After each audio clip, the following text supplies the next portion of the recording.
thinking maybe your kids are older. I'm not sure.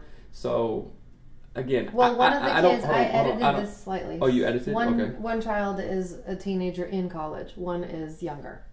I see. Okay, so kind of like midlife, kids are mid-age kind of thing. So yeah, I can see where this would be a lot of anxiety. I would say you can support your husband in a good way. You can support him still by not enabling him, not standing for anything that he's doing, bringing an awareness to his alcohol problem, and how it affects the family in a very negative way. So I know that you have an anxiety, and moms keep it together a lot of times. So I can imagine the anxiety that you're feeling, like, oh my gosh, what are my kids going to think? What's my young son going to think about this? It's not so much what they think. It's like, okay, how can you damage control and talk about it? Take your kids to Al-Anon. There are kids Al-Anon groups that would be age appropriate and stuff. Think about taking them to that group. Also doing some family counseling around you, your daughter, and your son without dad there. Invite dad there. Kind of like an intervention sort of thing. But yeah, this is a touchy subject. Yeah, and so I've had the experience of watching this happen in a family that I'm really close with, where it was basically the same exact thing. Mm-hmm. And the thing that I will say that is probably the most important thing that you can do is, yes, this is like a grieving process of you're grieving the marriage you thought that you were going to have.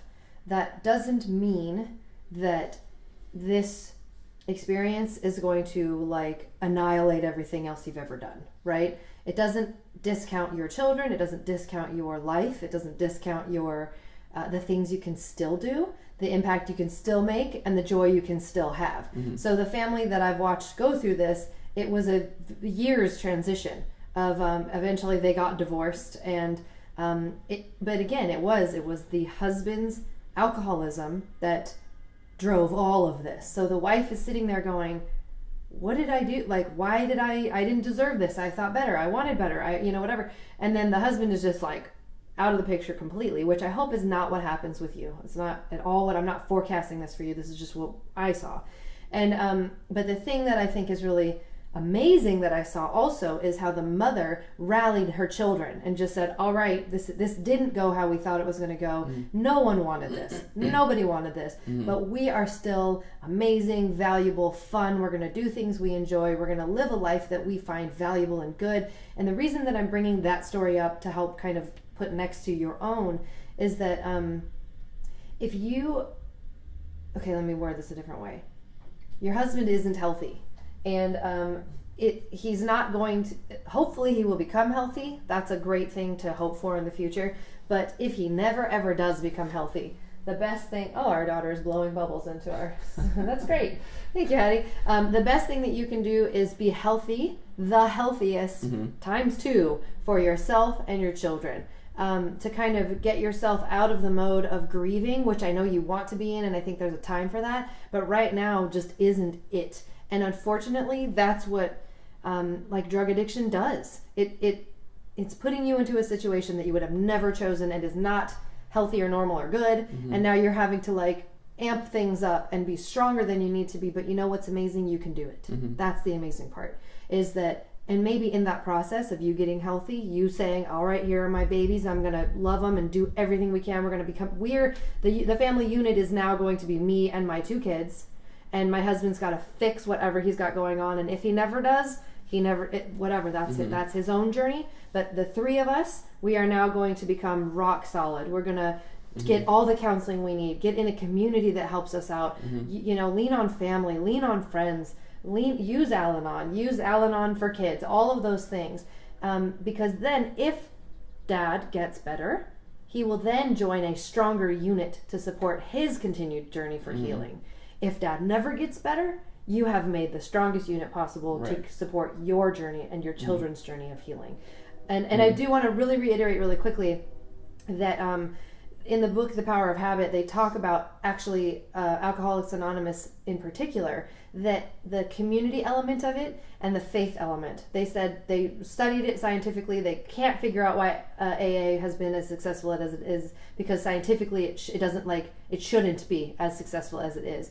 But the faith element and the community element, they say that those two things make it so much more impactful for people. Think about it. Yeah, the faith and the community element. So spirituality, which we are all spiritual beings, if you like it or not, and then the relational aspect of it. And there's also studies in family therapy that 40 to 50% of the therapeutic relationship is based on the rapport with the client. You mean the success of the therapy. Yes. So you're saying, if I have a therapist I don't like, I'm less likely to have a successful, like, I'm not going to get better using my therapist because I don't like them. Right. Yeah. So no matter the modality, if it's like psychoanalysis or solution focused or narrative, it's whatever, functional family therapy, it's the rapport that counts as 50%, which is amazing to me when I had that stat or read that stat. And it's crazy. So what I would also like to say, I really like the support element for the wife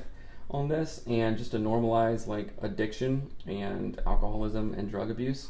It stems from some kind of trauma, and sometimes it's a huge, in your face, unexpected trauma, like sexual abuse or physical abuse or a death in the family or something like that, or it's a slow simmer of trauma, and this is a way to cope, right? So your husband is hurting. Well, a heroin addict is hurting. A food addict is hurting. So this is a coping mechanism. So he needs to heal that piece, and maybe you can support him in that healing, but you're not going to enable or promote bad behavior whatsoever. And I will say too, on the community piece of it as well, I would really look, like, if you're in Al-Anon, that's amazing, and I hope that that community feels really rewarding to you. But I would also say, I would seek out things like podcasts that are encouraging for this kind of thing. I am assuming there are podcasts about this. There probably are, but I would also look at TED Talks. I know there's a TED Talk about addiction that's really good that I watched recently, and they were talking about the opposite of addiction is connection. I read that recently. They were talking, because addiction is very isolating. But the opposite of that is connection. And usually, they said also too, the gateway to using drugs is abuse, not like marijuana or some like light drug. Trauma is the gateway, not it's usually like an event or something that happened over and over again, like not getting enough affection from your father or whatever. But the thing I was going to say about the community part of it too is, so seek out books about it, seek out encouraging people who have gone through this stuff, who actually kind of light you on fire to be like, yes, I can rally around my kids and know this is not what I wanted, but I can do this really well moving forward. And then, because there might be different communities online for people supporting, like even moms of... There definitely are. There's everything. But I would say, find one that resonates with you. Don't find one and then go, oh, that's the only one I found. Right. It's a little bit boring. No, find the one that just absolutely makes your heart like resonate, because I'm sure it's out there. And the more that you can feel empowered and loved and held well by a community, the stronger you're going to be for yourself and for your children. And then if your husband gets the help he needs and changes, the stronger you're going to be for him. So thank you for asking the question. Yeah, great question. And let's see, differentiate yourself from your husband's struggle. Exactly. Yeah, it's really hard. Let's see, Dr. Chelsea Page says, you got to like your therapist. We're like a good pair of shoes. If we don't fit, it's obvious. That's a good one. Very true. I do like That's happened to me 1,000 times with clients, and then also maybe 2 times with my own personal therapist. And that was one of our own things in our journey. In the very beginning, we went to a therapist, a counselor. Actually, he was just like a lay person counselor at our church, and he told us to get it, like, well, maybe divorce is just okay. Maybe that's an option. And we're like, what? Well, so I guess truthfully, it was. It was an option, but it's... Maybe I could eat 500 pounds of steak too, but that's an option. But so it isn't, one size does not fit all, and I love that. It's like a good pair of shoes, when they don't fit right. That's true. So yesterday, we're going to wrap it up here. Yesterday, we had an awesome conversation with an Enneagram professional, Jeff and Beth from YourEnneagramCoach.com. McCord, yeah. And they got a lot of stuff going on. And he was amazing. It was really cool because Beth is a 9 and I am a 9, and that only solidified, yes, I am 100% a 9. And it was really cool, and I got a lot of good insight. I think you guys are going to love that conversation. Maybe we'll drop it in a couple of weeks or so. We're going to share it 2 times because they have some stuff coming out in the future that sounds absolutely amazing, and we're excited to share it. So we're all jazzed about Enneagram stuff now. I mean, we have been, but that conversation was like, okay, Enneagram is real deal kind of stuff. It's very cool. So I love that page. Oh, good. You like them. Okay. So bring in your questions. We want to remind you to go to audibletrial.com/anatomy of marriage because it's amazing. And I'm looking for a new book right now. Let's see. Christina says, sorry if you guys already mentioned this, but how do you like the new Sleeping at Last Night? I haven't heard it. I sent him the song. I sent him the episode, and he has not listened to it. And I think it was an act of rebellion. I thought the song was awesome, and I loved the episode. It was really good. But our kids are like fighting in the other room. It wasn't an act of rebellion. It was probably divine intervention because I would have just listened to it and been like, oh, whatever. But after talking to Jeff and Beth yesterday, I'm like, dialed in. So yes, goal for today. Listen to that. Beth sent in a sound bite to that song, which was really cool. He mentioned it in the episode. Our kids literally are yelling. I don't think they're fighting. They're playing. But anyway, so thank you for listening. Thank you for joining us this morning. Please rate and review the podcast. A bunch of you have lately, and it's awesome. It's always awesome to see the numbers go up. But please leave a review so we can read it on the show, and share the show with your friends. This is and here's another thing. If you have friends that are engaged, please share this show with them. Yeah. Friends who have questions about marriage, who have dating questions, all of these things are related to marriage. So please share the show.